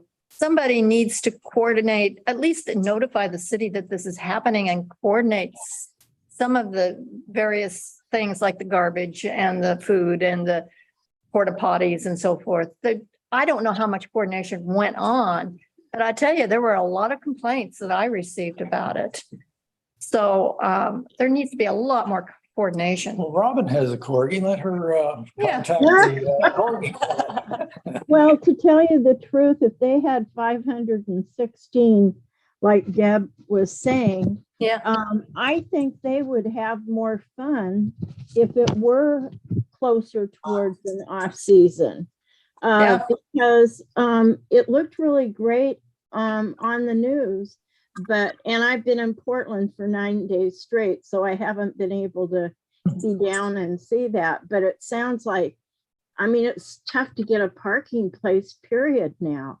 Yeah. So I think there could be a lot of pluses. If you want me to talk to someone at Parks, I'd be happy to. I do know that the Humane Society is involved as well. But I don't know to what degree, other than they're a recipient for the benefit of money that they gather. I think we were also very lucky that we did not have any major health issues or other kinds of emergency issues. So I was thinking, maybe we say after July 1st. Well, this was after July 1st. So How about limited to the shoulder months like we do TAC events? that's what I was going to say. Maybe do it right after Labor Day or something. But I will contact the people that run the corgi event and say, look, the city would appreciate this. We do that, then we aren't going to have any issues with future. There might be some issues if we can't reschedule. And then after that, work with state parks. We probably, this is also a situation that we may want to consider something like a joint permit. We really don't, a lot. Jen, do we have that much from a permit standpoint for Sandcastle? They did a permit this year because of the parking Yeah, thing. right. But Yeah, so there are things that impact us that the state can approve that we don't get a voice in. So maybe we can talk to state about that also. Yeah. But I think that contacting the it sounds funny to say, but the Corgi people, contact them and see if they can make that work. I would want to make it right around after Labor Day because the weather's still good. Pushing it out too far, then it's, not really fair. So if that works for you, we can start that process. I think Karen had a comment. We do have a contact that we work with the Corgi team, because they have to get a right-of-way permit for us to have the trash cans and the porta potties out there. And they have mentioned to me 3 years ago that they had thought about moving the time frame of this. When COVID happened, everything was kind of put on hold. And I don't think they really had an opportunity to get a revised time frame put in before this date rolled up on them. I think they'd be very open to that discussion if we were to approach them about it. But that's as much control as we have. That is the only permit they need from us is for the trash and the porta potties. And also, it is inconvenient for all those people that are trying to get here. Sam, what was the comment that somebody made about how happy they were with the time? Yeah, they were walking by with a whole bunch of stuff and 4 corgis. And they were talking amongst themselves and I could hear them. And they were literally laughing and happy about the fact it only took an hour and a half to find parking. Oh, They're great. So I think it's a real benefit to them too. And it sounds like they were already amenable to it and it. Let's just make a contact. There was another really cute comment that I don't know how it would work, but it was if we could only have parking permits for that day, and the permit was to have a corgi. Yeah. oh, boy. The thing is rent a corgi. Robin can park anywhere she wants. Yeah. Stuffed or unstuffed.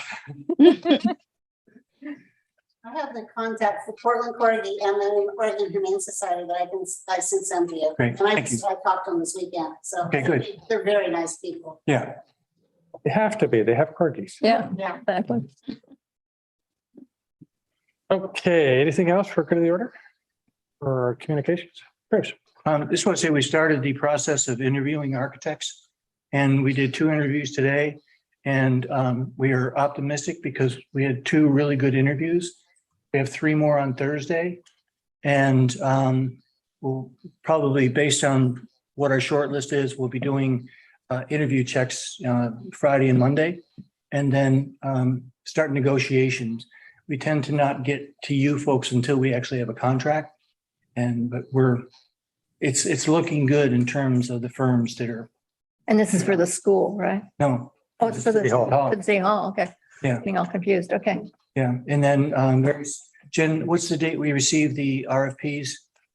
We've had the CMGC mandatory proposal meeting.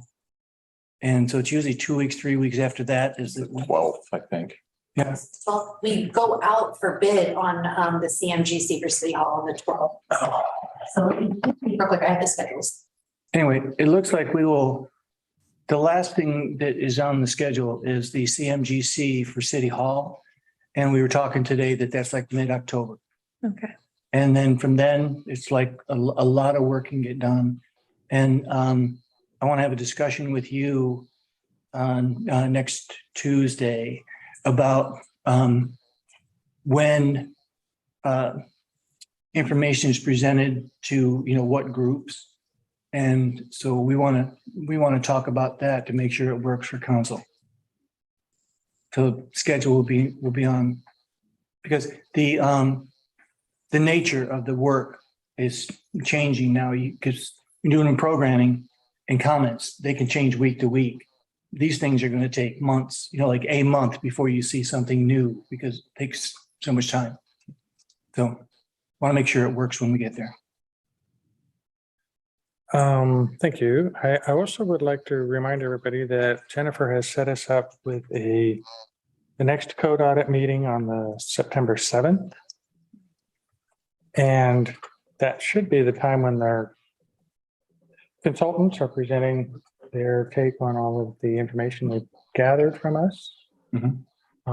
After that, I would like to kind of put a hurry up on code audit because we're getting way too many issues that we can't, our code doesn't quite cover. and we need to work on them. So that's one thing I want to put a hurry up on. The other thing is, we do need to have some discussions about the management process for the school project, the old school. And once we get that running, and because of where they are, the architects are in their process, we're going to start running into how do we use the rooms that they're presenting to us? And so we need to keep up with them. That's two of my things.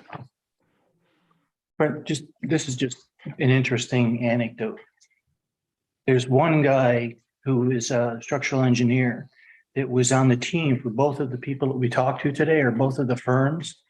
And one of the things that they brought up was he worked on a tsunami model for his master's degree, his thesis.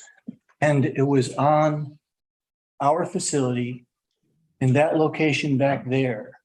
And it was a model, actually had the water chamber and all that. And it had a model of surf sand and the restaurant, I'm sorry, the Wayfair, everything all the way up. And they had modeled all that. Is that from OSU? Yes. Yeah, yeah. Yeah, I saw that in person. Yeah, so it was like, but this guy was, and the professor that he worked with is also on the team to do the modeling for Sinaj. But to see models of our own Yeah, it's city. really fascinating. Talking about it, it was like, wow. And then when you see the water, when they release the water. Yeah. And you just see the water going all over. It's Yeah. just weird. Yeah. Yeah. But this guy worked on it, so. Yeah. Interesting. He was probably there when we were there. Huh? We were at the wave tank. Yeah, it was a wave tank, like a wave tank, yeah. They had a whole setup in, at OSU, and a bunch of us went down. Okay. Looked at it in Corvallis. Yeah. One got it years and years ago. Yeah. It was really, really interesting, because you could see they had everything built like. Models of each. Yeah, all the models of We everything. should have images of that somewhere. Yeah, and I'll ask to see if they don't have a video of it. I think they might. Yeah, I imagine, because that's how they're gonna want to. I wrote a story. I'll see if I can find the story. Yeah. No, I'll Okay, contact Seth. we all ready? Yeah, I have one item in. Karen, sure. Please. First, I'd like to thank you guys for recognizing Bruce as our city manager and our entire team. I was on the distribution of several of the letters that went out today. One mentioned city staff morale in particular. That one really stood out to me, and I think it important tonight to mention to you guys that I think that hopefully you guys will feel comfortable enough to talk to Bruce's team directly and or our entire staff before you would take something in a letter that may have come third or fourth hand. I could tell you just some things that I jotted down as I was reading this letter that Bruce has done for my team and our city staff as a whole. And that includes an increased COLA, additional holidays off, all of which was brought to you guys over the last year and 2 years. That was on his own recognizance to bring that forward to you. None of us even knew that he was doing that for us until it went to you and we were told that. That went a long way for my team personally, and I know the entire staff, and I'll speak for all of us at this moment. But if anything affects our morale, and I'll speak for me directly because I've been on the receiving end of some of these type of letters, that is what destroys our morale. So for what you guys said tonight to Bruce in witness of us, thank you. And me personally, I can tell you what you said tonight went miles, and I thank you for that. Thank you, Karen. Thank you, Karen. I think everybody on the city staff should be given a corgi. Well, and I want to echo that what Karen said. It is very harmful to the relationship, and like even with committees that are critical, it's like there's no reason to be critical. Tell us where your differences are. But when it becomes personal, it's hard to maintain that desire to, do the absolute best. Because you get slapped around a couple of times, you're more defensive than trying to be proactive. Okay, before anything else, I want to adjourn. Okay, and then if anybody wants to say anything, you're welcome. I do. I really want to say something because I worked in